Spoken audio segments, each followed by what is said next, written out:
Donc, maintenant que tu as déjà commencé à écrire ton livre de ton texte informatif, une autre façon d'ajouter des informations à ton texte, c'est par les images. Oui, dans les documentaires, les livres informatifs, les images sont très importantes et elles apportent beaucoup d'informations. Donc, je veux te montrer des exemples dans les livres. Je voulais aussi te dire que c'est ça. Dans le fond, les illustrations, ça peut être toi qui les fais ou ça peut être aussi, là, tu peux aller chercher certaines images sur Internet. Puis, oublie pas le truc qu'on avait vu dans les petits moments pour mettre de l'emphase sur certaines informations qui sont importantes. Tu pourrais écrire certains mots en gros, en majuscules, ou tu pourrais les écrire en gras aussi avec un crayon plus foncé, ou même des fois souligner de l'information. Donc, c'est ça, on s'en va dans les livres. Alors, première façon là, de mettre de l'emphase sur tes images, c'est de rajouter des mots. Comme ici, on a un documentaire sur les chevaliers. Puis, on montre leur environnement, puis on met des mots pour nous montrer les éléments. On aurait aussi, à cette page-ci, regarde tout l'équipement du chevalier. Bon, là, on va mettre des mots à côté. Deuxième façon d'ajouter de l'information, ça ressemble beaucoup, c'est de mettre des lignes ou des flèches sur les images. Donc, regarde ici comme le T-Rex, on dit peau écailleuse. Puis là, on met une flèche, puis on l'accompagne de mots. Donc là, ça, c'est encore plus précis. OK.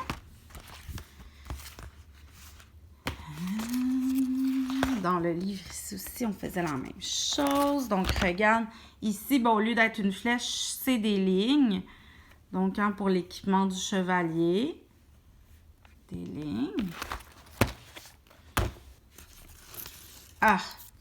Ici, j'en ai beaucoup.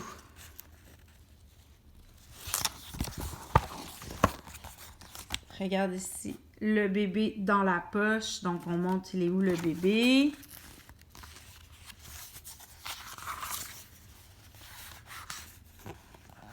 Ici, on l'accompagne de petits textes. Donc, c'est des lignes, puis des petits textes sur chacune des parties du corps du koala. Et ici, on a fait plusieurs choses, en fait. On te fait une flèche, mais on te fait aussi une comparaison. En fait, on a fait un zoom, on a fait une grosse image sur quelque chose qui est très petit, puis on le compare, on dit, regarde, un bébé koala, là, c'est gros comme un jelly bean.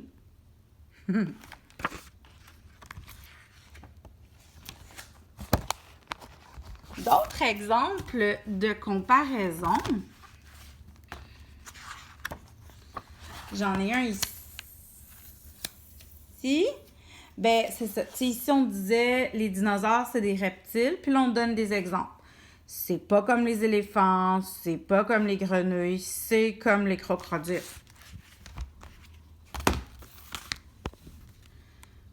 Encore la comparaison, ben là ici on dit le moustique, il y en a partout dans le monde. Qu'est-ce qu'on dit aux moustiques? On leur dit va-t'en. Donc là, pour dire qu'il y en a partout, ben là on dit va-t'en, mais dans plein de langues. Élise Gravel, elle est tellement drôle dans ses livres. Elle fait beaucoup de blagues. Tu peux faire des blagues, toi aussi, dans tes livres. Ici, ici, tu sais, on dit, le moustique, il boit le sang. Puis là, il dit, je suis comme un mini éléphant vampire. Donc, encore là, on fait une comparaison. Puis là, ici, on a fait une petite blague. Puis c'est drôle, hein? Tu peux en faire dans tes documentaires, des blagues. Faire un peu comme Élise Gravel. Puis ici aussi, une autre comparaison. Donc, on parlait de la vitesse de vol. Donc, on a comparé le moustique qui pleure à d'autres insectes qui volent qui sont beaucoup plus rapides. Donc, on a fait un classement, puis le moustique, c'est un perdant. Puis regarde, dire perdant, mais là, Élise Gravel l'a mis en gros. Ça aussi, c'était une comparaison. comparaison, il me semble.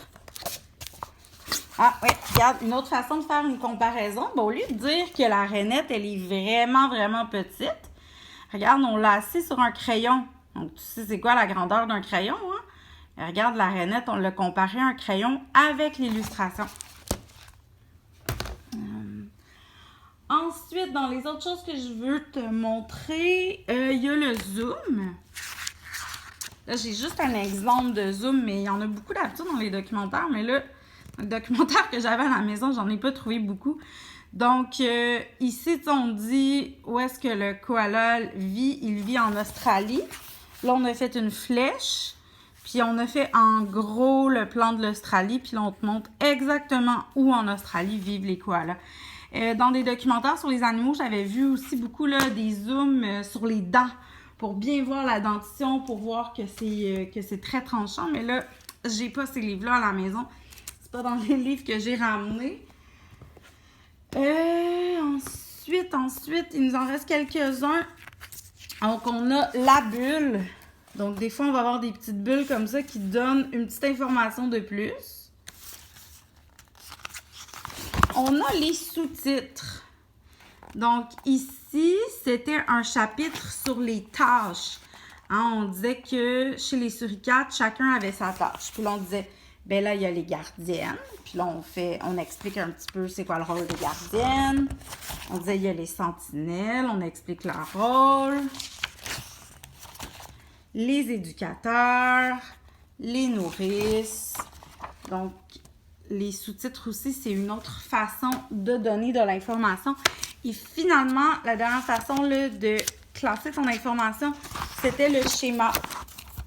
Donc, ici, on montrait, hein, regarde, la mouche, elle va commencer par être un asticot, après ça, pupe, et après ça, une mouche.